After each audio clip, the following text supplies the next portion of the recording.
ರಾಣಿ ಇವತ್ತಿನ ಸಂಚಿಕೆಯಲ್ಲಿ ಏನಾಗುತ್ತೆ ಅಂತ ನೋಡ್ಕೊಂಡು ಬರೋಣ. ಇಲ್ಲಿ ಬಾಲ ಹೋದ ತಕ್ಷಣ ಸತ್ಯ ಬಂದ್ಬಿಡ್ತಾನೆ. ಲಂಬೋದರ ಏನು ಸರ್ ಇದೆಲ್ಲ, ನನ್ನ ಹತ್ರ ಆ್ಯಕ್ಟಿಂಗು ನೀವು ಮಾಡಿಸ್ಬಿಟ್ರಲ್ಲ ಅಂದಾಗ, ಸಂದರ್ಭ ಬಂದಾಗ ಸುಳ್ಳು ಸಹ ಹೇಳಲೇಬೇಕು ಅಂತ ಹೇಳ್ತಾರೆ. ಈ ಕಡೆ ರಾಣಿ, ಯಾಕೆ ಮಾಮ ನೋಡಿದ್ಯಾ, ನಾನಿವತ್ತು ನನ್ನ ಫ್ರೆಂಡ್ ಜೊತೆ ಮಾತಾಡಲೇ ಇಲ್ಲ, ಅವರೇ ನನ್ನ ಜೊತೆ ಮಾತಾಡಿದ್ದು ಮಾವ ಅಂತ ಹೇಳ್ತಾಳೆ. ಹೌದು ರಾಣಿ, ನಾನು ನೋಡಿದೆ, ನೀನೇನು ಮಾತಾಡಲಿಲ್ಲ ಅಂತ ಗೊತ್ತಾಯಿತು ಅಂತ.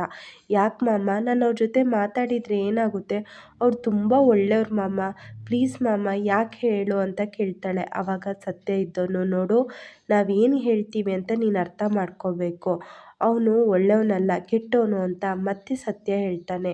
ಈ ಕಡೆ ಲಂಬೋದರ್ ಇದ್ದವನು, ನೀನು ಅವನು ಒಳ್ಳೆಯವನು ಅಂತ ಹೇಗೆ ಹೇಳ್ತೀಯ ರಾಣಿ ಅಂದಾಗ, ಅವರು ನನಗೆ ತುಂಬ ಸಹಾಯ ಮಾಡಿದ್ದಾರೆ, ಅದು ಅಲ್ಲದೆ ನಮ್ಮಪ್ಪ ಎಲ್ಲಿದ್ದಾರೆ ಅಂತ ಹುಡ್ಕೊಡ್ತೀನಿ ಅಂತ ಹೇಳಿದ್ದಾರೆ ಅಂತ ರಾಣಿ ಹೇಳ್ತಾಳೆ.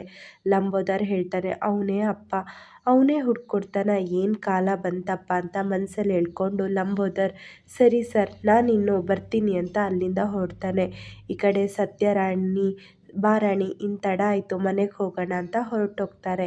ಈ ಕಡೆ ಸರಳ ಅಂತೂ, ನೋಡಮ್ಮ ಇನ್ನೂ ಬಂದೇ ಇಲ್ಲ, ಹೋಗಮ್ಮ ತುಂಬ ರಾತ್ರಿ ಆಗಿದೆ, ಚಂದು ಹಾಗೆ ಲೋಹಿತ ಮಲಗಿದ್ದಾರೆ, ನೀನು ಹೋಗಿ ಮಲಗು, ನಾನು ಇವ್ರು ಬಂದಮೇಲೆ ಊಟ ಮಾಡಿ ಮಲಗ್ತೀನಿ ಅಂತ ಹೇಳ್ತಾಳೆ ಸರಳ. ಆಗ ಪುಟ್ಟಕ್ಕ ಇದ್ದವಳು, ಅಯ್ಯೋ ನನಗೇನು ಟೈಮ್ ಆಗಿಲ್ಲ ಬಿಡು, ಒಂದು ಸತ್ಯ ಗೊತ್ತಾಗಬೇಕಾಗಿದೆ ಅಂತ ಹೇಳ್ತಾಳೆ. ಸತ್ಯನ, ಅಯ್ಯೋ ಏನೂ ಇಲ್ಲ, ಇನ್ಫಾರ್ಮೇಷನ್ ಬರಬೇಕು, ನಾನು ಅದನ್ನು ಕೇಳೇ ಮಲಗೋದು ಅಂತ ಪುಟ್ಟಕ್ಕ ಹೇಳ್ತಾಳೆ. ಅಷ್ಟೊತ್ತಿಗೆ ಸತ್ಯ ರಾಣಿ ಬಂದ ತಕ್ಷಣ, ಹಬ್ಬ ಬಂದ್ರಲ್ಲ, ಸರಿ ಕಣ್ರಿ ಬನ್ನಿ ಊಟ ಮಾಡೋಣ, ಮಕ್ಕಳದೆಲ್ಲ ಊಟ ಆಯಿತು, ನಾನು ನಿಮಗಾಗಿ ಕಾಯ್ತಿದ್ದೆ, ಊಟ ಮಾಡೋಣ ಅಂತ ಸರಳ ಹೇಳೋತ್ತಿಗೆ ಸತ್ಯ ಇದ್ದವನು, ಅಯ್ಯೋ ಸರಳ, ನಾನು ರಾಣಿ ಹೊರಗೆ ಊಟ ಮಾಡ್ಕೊಂಡು ಬಂದ್ವು ಕಣೆ, ತುಂಬ ಹಶ್ವಾಗಿತ್ತು, ಹಾಗಾಗಿ ಹೊರಗೆ ಊಟ ಮಾಡ್ಕೊಂಡು ಬಂದ್ವು, ಅದು ಅಲ್ಲದೆ ಟೈಮ್ ಆಯ್ತಲ್ಲ, ಸರಿ ನನಗೆ ತುಂಬ ಸಾಕಾಗಿದೆ, ನಾನು ಹೋಗಿ ಮಲಗ್ತೀನಿ, ರಾಣಿ ನೀನು ಹೋಗಿ ಮಲಗು, ನಾಳೆ ಬೇರೆ ಸ್ಕೂಲ್ ಇದೆ ಅಂತ ಈ ಕಡೆ ಸತ್ಯ ಹೋಗಿ ಮಲಗ್ತಾನೆ.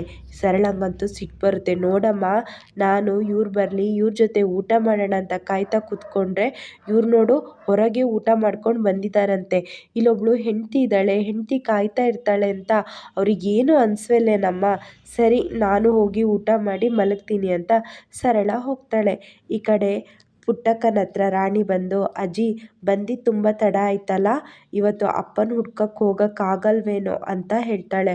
ಹೌದು ನನಗೆ ಗೊತ್ತಿತ್ತು ಈ ಥರನೇ ಲೇಟ್ ಆಗುತ್ತೆ ಅಂತ, ಅದಕ್ಕೆ ನಾನು ಇವತ್ತು ನೀನು ಜೈಲಿಗೆ ಹೋಗಿ ಅಪ್ಪನ ಬಗ್ಗೆ ತಿಳ್ಕೊಂಬ ಅಂತ ಅದಕ್ಕೆ ನಿನ್ನ ಕಳಿಸಿದ್ದು, ಕಾವೇರಿ ಏನಾದ್ರು ಹೇಳಿದ್ಲಾ ಅಂತ ಪುಟ್ಟಕ್ಕ ಕೇಳ್ತಾಳೆ. ರಾಣಿ ಇದ್ದವಳು, ಇಲ್ಲ ಅಪ್ಪನ ಬಗ್ಗೆ ಕೇಳಿದಾಗ ಅದೆಲ್ಲ ಬೇಡ ಅಂತ ಅಮ್ಮ ಹೇಳಿದರು, ಏನು ವಿಚಾರನೂ ಹೇಳಲೇ ಇಲ್ಲ ಅಜ್ಜಿ ಅಂತ ರಾಣಿ ಹೇಳ್ತಾಳೆ. ಏನು ಹೇಳ್ತಿದ್ದೀಯಾ ಅಂತ ಕೇಳಿದಾಗ, ಹೌದಜ್ಜಿ ಅಪ್ಪನ ಬಗ್ಗೆ ಕೇಳಿದಾಗೆಲ್ಲ ಅಮ್ಮ ಏನೂ ಹೇಳಲೇ ಇಲ್ಲ, ಅವಳಿಗೆ ಬೇರೆ ಬೇಜಾರಾಯಿತು, ಅವಳು ಅತ್ತೆ ಬಿಟ್ಲು ಅಂತ ರಾಣಿ ಹೇಳಿದಾಗ, ಯಾಕೆ ಈ ಮಗು ಹತ್ರ ಪಾಪ ಅಪ್ಪನ ಬಗ್ಗೆ ಇವರೆಲ್ಲ ವಿಚಾರಗಳನ್ನ ಮುಚ್ಚಿಡ್ತಿದ್ದಾರೆ, ನೀನು ಅದ್ರ ಬಗ್ಗೆ ಏನೂ ಯೋಚನೆ ಮಾಡಬೇಡ ರಾಣಿ, ಆಯ್ತಜ್ಜಿ ನಾಳೆ ಅಪ್ಪನ ಹುಡ್ಕಕ್ಕೆ ಹೋಗೋಣವಾ ಅಂತ ರಾಣಿ ಕೇಳ್ತಾಳೆ.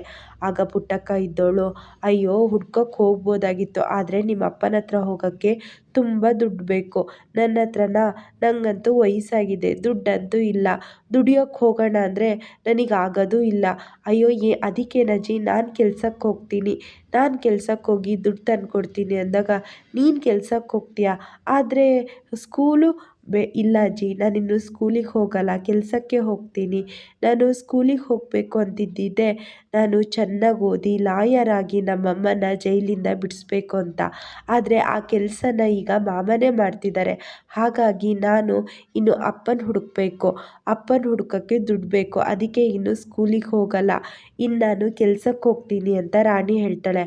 ಆದರೆ ಈ ವಿಚಾರನ ಯಾರಿಗೂ ಹೇಳಬೇಡ ಅಂತ ಪುಟ್ಟಕ್ಕ ಹೇಳಿದಾಗ, ಇಲ್ಲ ಅಜ್ಜಿ ಪ್ರಾಮಿಸ್ ನಾನು ಯಾರಿಗೂ ಹೇಳಲ್ಲ ಅಂತ ರಾಣಿ ಹೇಳ್ತಾಳೆ. ಸರಿ ಈಗ ತುಂಬ ಟೈಮ್ ಆಗಿದೆ, ಹೋಗಿ ನೀನು ಮಲ್ಕೋ ಅಂತ ಪುಟ್ಟಕ್ಕ ಕಳಿಸ್ತಾರೆ.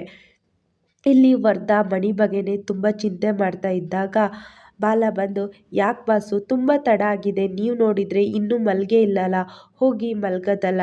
ಇಲ್ಲ ಬಾಲ, ಹೀಗೆ ಯೋಚನೆ ಮಾಡ್ತಿದ್ದೆ. ಅದೂ ಅಲ್ಲದೆ ನೀನು ಮಣಿನ ಮೀಟ್ ಮಾಡ್ದೆಲ್ಲ, ಮಣಿ ಏನಾದ್ರು ಹೇಳಿದ್ದ? ಅಯ್ಯೋ ಅವನೊಬ್ಬ ಬಾಸು ಏನು ಹೇಳ್ತಾನೆ ಹೇಳಿ, ಏನೋ ಸಾಕ್ಷಿ ಉಂಟಂತೆ, ಆ ಸಾಕ್ಷಿ ತೋರಿಸು ಅಂದರೆ ಆ ಸಾಕ್ಷಿ ಈಗ ಇಲ್ಲ ಅಂತ ಏನೇನೋ ಹೇಳ್ತಾನೆ. ಅವನ ಮಾತೆಲ್ಲ ಏನು ಕೇಳಿದರೆ ಏನು ಹೇಳಿ. ಅದೂ ಅಲ್ಲದೆ ನನ್ನ ವಿರುದ್ಧನೇ ನಿಮ್ಮ ಮೇಲೆ ಎತ್ಕಡ್ತಾ ಇದ್ದಾನೆ. ಹಾಗಾಗಿ ಅವನಿಗೆಲ್ಲ ನಾನು ತಲೆ ಕೆಡಿಸ್ಕೊಳ್ಳಲ್ಲ. ಅಲ್ಲ ಬಾಲ, ಈಗ ಸಾಕ್ಷಿ ಈಗಿನಿದ್ರಲ್ಲಿ ಏನೇನೋ ಸುಳ್ಳು ಸಾಕ್ಷಿನ ಸೃಷ್ಟಿ ಮಾಡ್ಬೋದು. ಹಾಗಾಗಿ ಯೋಚನೆ ಮಾಡ್ತಿದ್ದೆ ಅಂದಾಗ ನನಗೆ ಅದೂ ಅಲ್ಲದೆ ಈಗ ನಾಮಿನೇಷನ್ಗೆ ಫೈಲ್ ಮಾಡಬೇಕು.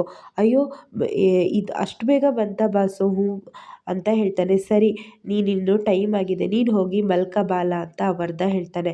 ಆದರೆ ಸ್ಟೋರ್ ರೂಮಿಂದ ಈ ಕಡೆ ಮಣಿ ಕಟ್ಟಾಕಿರ್ತಾರೆ, ಶಬ್ದ ಮಾಡ್ತಾ ಇರ್ತಾನೆ. ಆದರೆ ಬಾಲಂಗೆ ಅದು ಕೇಳುತ್ತೆ. ಏನೋ ಬಾಸು, ಏನೋ ಶಬ್ದ ಆಗ್ತುಂಟು ಅಂದಾಗ ತೇಜು ಏನೋ ಮಾಡ್ತಾ ಇರಬೇಕು ಬಾಲ, ಇರಲಿ ಬಿಡು, ಅದು ನಾನು ನೋಡ್ತೀನಿ, ನೀನು ಹೋಗು, ತುಂಬ ಸುಸ್ತಾಗಿಬಿಟ್ಟಿದ್ಯಾ, ಹೋಗಿ ರೆಸ್ಟ್ ಮಾಡು ಅಂತ ವರ್ಧ ಬಾಲನ ಕಳಿಸೇ ಬಿಡ್ತಾರೆ.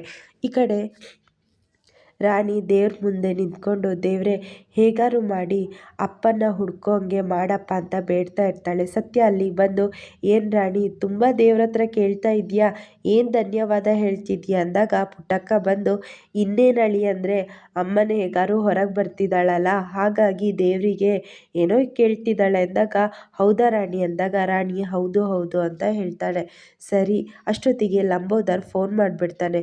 ಹೇಳಿ ಲಂಬೋದರ್ ಅಂದಾಗ, ಲಂಬೋದರ್ ಇದ್ದನು, ನಾನಿವತ್ತು ಕೇಸ್ನ ರೀಓಪನ್ ಮಾಡೋಕ್ಕೆ ಕೋರ್ಟಲ್ಲಿ ಅಪ್ಲಿಕೇಶನ್ನ ಹಾಕ್ತಾ ಇದ್ದೀನಿ ಅಂತ ಹೇಳ್ತಾನೆ. ಹೌದಾ ಅಂತ ಹೇಳಿ ಅದನ್ನು ರಾಣಿ ಮತ್ತು ಮನೆಯವರಿಗೆಲ್ಲ ಸತ್ಯ ಹೇಳ್ತಾನೆ. ಅಷ್ಟೊತ್ತಿಗೆ ಸರಳಂಗೆ ಸಿಟ್ಟು ಬಂದು, ಏನ್ರಿ ನೀವು, ಕೋರ್ಟು ಕಚೇರಿ ಅಂತ ಎಷ್ಟು ದುಡ್ಡು ಖರ್ಚಾಗುತ್ತೆ ಗೊತ್ತಾ, ನೀವು ಅದನ್ನೆಲ್ಲ ಖರ್ಚು ಮಾಡಿದರೆ ನಾನು ನನ್ನ ಮಕ್ಕಳು ಏನು ಮಾಡಬೇಕು ಅಂತ ಸರಳ ಕೇಳ್ತಾಳೆ. ಸತ್ಯನಿಗೆ ಮತ್ತೆ ಸಿಟ್ಟು ಬರುತ್ತೆ.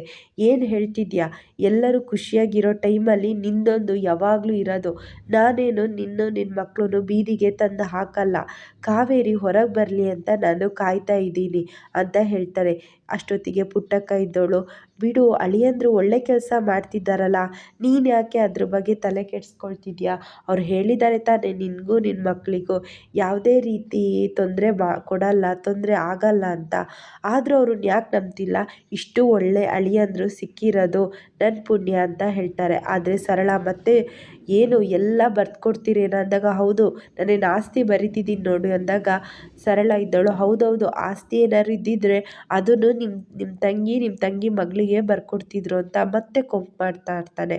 ಅಷ್ಟೊತ್ತಿಗೆ ಸತ್ಯ ಇದ್ದವನು, ನಿನ್ನ ಜೊತೆ ಮಾತಾಡ್ತಿದ್ರೆ ಇಲ್ಲೇ ಆಗುತ್ತೆ, ನನಗೆ ಅಂಗಡೀಲಿ ತುಂಬ ಕೆಲಸ ಇದೆ. ಲೋಹಿತಾ, ಚಂದು ಬೇಗ ಬನ್ನಿ, ನಿಮ್ಮ ಸ್ಕೂಲಿಗೆ ಬಿಟ್ಟು ನಾನು ಹಂಗೆ ಹೋಗ್ತೀನಿ ಅಂತ ಈ ಕಡೆ ಎಲ್ಲರನ್ನೂ ಕರ್ಕೊಂಡು ಹೋಗ್ತಾರೆ. ಈ ಕಡೆ ಸರಳ ಪುಟ್ಟಕ್ಕಂಗೆ ಹೇಳ್ತಾಳೆ, ನೋಡಿದ್ಯಾಮ್ಮ, ನನ್ನ ಮೇಲೆ ಒಂಚೂರು ಅವರಿಗೆ ಪ್ರೀತಿ ಅನ್ನೋದೇ ಇಲ್ಲ, ಎಷ್ಟು ಸಿಟ್ಟು ಮಾಡ್ಕೊಳ್ತಾರೆ ನೋಡಿ. ನಾನು ಸಿಟ್ಟು ಮಾಡ್ಕೊಂಡಿದ್ದೀನಿ ಅಂತ ಗೊತ್ತಿದ್ರು ಒಂದು ಸಮಾಧಾನ ಮಾತು ಸಹ ಅವ್ರು ಆಡಲ್ಲ ನೋಡಮ್ಮ ಅಂತ ಹೇಳಿದಾಗ ಪುಟ್ಟಕ್ಕ ಮನಸ್ಸಲ್ಲೇ ಇದನ್ನೆಲ್ಲ ನಾನು ಸರಿ ಮಾಡ್ತೀನಿ ಅಂತ ಮನಸ್ಸಲ್ಲೇ ಹೇಳ್ತಾ ಇರ್ತಾಳೆ. ಈ ಕಡೆ ಚಂದು, ಲೋಹಿತಾ, ರಾಣಿ ಎಲ್ಲ ಸ್ಕೂಲಿಗೆ ಹೋಗ್ತಾ ಇರ್ತಾರೆ. ಚಂದು ಇದ್ದನು, ನೋಡು ಲೋಹಿತಾ, ಈ ಸಲ ಆದರೂ ನೀನು ಚೆನ್ನಾಗಿ ಮಾಡಿ ಓದಬೇಕು, ಸುಮ್ಮನೆ ಟೈಮ್ ಪಾಸ್ ಮಾಡಬೇಡ.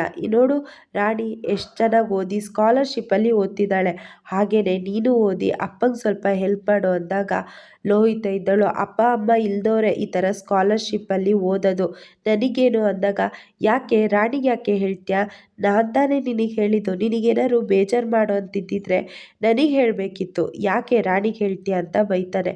ಅಷ್ಟೊತ್ತಿಗೆ ರಾಣಿ ಹೇಳ್ತಾಳೆ, ಬಿಡು ಚಂದು, ಅವಳು ಹೇಳಿದೇನು ಸುಳ್ಳಲ್ಲ, ನನಗೂ ಅಪ್ಪ ಯಾರಿದ್ದಾರೆ ಹೇಳು ಅಂದಾಗ, ಯಾಕೆ ರಾಣಿ ಬೇಜಾರು ಮಾಡ್ಕೊಳ್ತೀಯಾ, ಆ ಥರ ಏನು ಬೇಜಾರು ಮಾಡ್ಕೊಬೇಡ, ಇವಳು ಬೇಕು ಅಂತಲೇ ಹೇಳೋದು ಅಂತ ಹೇಳ್ತಾರೆ. ಅಷ್ಟೊತ್ತಿಗೆ ರಾಣಿ, ಚಂದು ನೀವಿಬ್ಬರು ಸ್ಕೂಲಿಗೆ ಹೋಗಿ, ನಾನು ಹೋಮ್ವರ್ಕ್ನ ಮನೇಲೇ ಬಿಟ್ಟು ಬಂದಿದ್ದೀನಿ, ಅದನ್ನು ಬೇಗ ತರ್ತೀನಿ ಅಂತ ಹೇಳ್ತಾರೆ. ಚಂದು ಇದ್ದವನು, ಇಲ್ಲ ರಾಣಿ ನಾನು ಜೊತೆಗೆ ಬರ್ತೀನಿ ಅಂದಾಗ, ಬೇಡ ಚಂದು, ನಿನಗಿವತ್ತು ಬೇರೆ ಎಕ್ಸಾಮ್ ಇದೆ, ಹಾಗಾಗಿ ನೀನು ಹೋಗು, ನಾನು ಬರ್ತೀನಿ ಅಂದಾಗ, ಲೋಹಿತಾ ನೀನಾರು ಹೋಗಿ ಅಂದಾಗ, ಇಲ್ಲಪ್ಪ ನಾನೇ ಹೋಮ್ವರ್ಕ್ ಬರೆದಿಲ್ಲ, ನಾನೇ ಸ್ಕೂಲಿಗೆ ಹೋಗಿ ಬರಿಬೇಕು ಅಂತ ಹೇಳ್ತಾರೆ. ಬೇಡ ನಾನು ಒಬ್ಬಳೇ ಹೋಗಿ ಬರ್ತೀನಿ, ನೀವು ಹೋಗಿ ಅಂತ ಸೀದಾ ರಾಣಿ ಮನೆ ಹತ್ರ ಹೋಗ್ತಾಳೆ. ಈ ಕಡೆ ಚಂದು ಮತ್ತು ಲೋಹಿತಾ ಸ್ಕೂಲಿಗೆ ಹೋಗ್ತಾರೆ. ರಾಣಿ ಹೋಗಿ ಅಲ್ಲಿ ಪುಟ್ಟಕ್ಕ ನಿಂತಿರ್ತಾಳೆ. ನನಗೆ ಗೊತ್ತಿತ್ತು ನೀನು ಬರ್ತೀಯ ಅಂತ. ಹ್ಞೂ ಅಜ್ಜಿ, ನಾನು ಹೇಗಾರು ಮಾಡಿ ಅಪ್ಪನ ಹುಡುಕ್ಲೇಬೇಕು, ಅದಕ್ಕೆ ದುಡ್ಡನ್ನ ನಾನು ಸಂಪಾದಿಸಲೇಬೇಕು ಅಂತ ಹೇಳ್ತಾರೆ. ಹೌದು, ನೀನು ತುಂಬ ಒಳ್ಳೆ ಹುಡುಗಿ, ಬೇಗೆಲ್ಲ ಅರ್ಥ ಮಾಡ್ಕೊಳ್ತೀಯ. ಹೌದಜ್ಜಿ, ನಾನು ಎಲ್ಲ ಸುಳ್ಳು ಹೇಳ್ತಿದ್ದೀನಿ. ಈ ಹೊರಗಿನ ಜೀವನ ಇಷ್ಟು ಸುಳ್ಳಿಂದಲೇ ಕೂಡಿರುತ್ತೆ ಅಂತ ನನಗೆ ಗೊತ್ತೇ ಇರಲಿಲ್ಲ ಅಂತ ರಾಣಿ ಹೇಳುವಾಗ ಪುಟ್ಟಕ್ಕ ಇದ್ದವಳು, ಹೊರಗಿನ ಜೀವನ ಅಂದರೆ ಏನಿಲ್ಲ ಅಜ್ಜಿ, ನಾವು ಜೈಲಲ್ಲಿರುವಾಗ ಯಾರೂ ಸುಳ್ಳೇ ಹೇಳ್ತಿರ್ಲಿಲ್ಲ. ಅಲ್ಲಿದ್ದವರೆಲ್ಲ ಸತ್ಯನೇ ಹೇಳ್ತಿದ್ದಿದ್ದು. ನಾನು ಅಷ್ಟೇ, ಇದುವರೆಗೂ ಸುಳ್ಳೇ ಹೇಳಿರಲಿಲ್ಲ. ಇವತ್ತು ನೋಡಿ, ಅಮ್ಮ, ಅಪ್ಪ, ಲೋಹಿತ, ಚಂದು ಎಲ್ಲರ ಹತ್ರನೂ ಸುಳ್ಳು ಹೇಳ್ತಾ ಇದ್ದೀವಿ. ಈ ಹೊರಗಿನ ಜೀವನಕ್ಕೆ ಬಂದಮೇಲೆ ಸುಳ್ಳು ಹೇಳಲೇಬೇಕಾಗುತ್ತೆ ಅಂತ ಹೇಳ್ತಾರೆ. ಆವಾಗ ಪುಟ್ಟಕ್ಕ ಇದ್ದವಳು, ನೀನು ಯಾವತ್ತೂ ಸುಳ್ಳೇ ಹೇಳಲಿಲ್ಲ. ಇಲ್ಲ ಅಜ್ಜಿ, ನಾನು ಯಾವತ್ತೂ ಸುಳ್ಳೇ ಹೇಳಿರಲಿಲ್ಲ ಅಂದಾಗ, ನಿಮ್ಮಮ್ಮ ಸುಳ್ಳು ಹೇಳಿದ್ಲು ತಾನೆ, ಅಪ್ಪ ಇಲ್ಲ ಅನ್ನೋದು, ಅದು ಸಹ ಸುಳ್ಳೇ ತಾನೆ ಅಂತ ಪುಟ್ಟಕ್ಕ ಹೇಳ್ತಾಳೆ. ಇಷ್ಟು ಇವತ್ತಿನ ಸಂಚಿಕೆಯಲ್ಲಿ ನಡೆಯುತ್ತೆ.